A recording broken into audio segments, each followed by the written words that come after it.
అగ్గిపెట్టి కొన్నా సరే దాంట్లోంచి కూడా ట్యాక్స్ పే చేస్తున్నాం.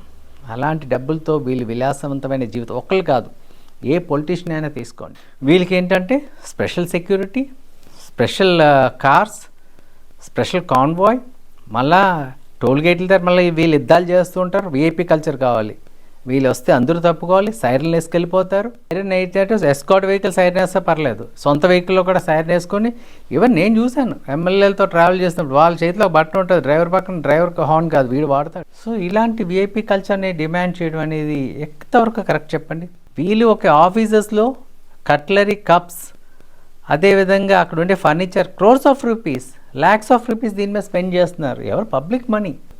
అంత పెలిషియస్ సోఫాస్ అవసరం లేదు.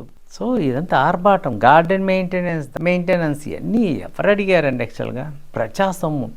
దీంతో ఏంటంటే ప్రజలకు సేవ చేయాలి.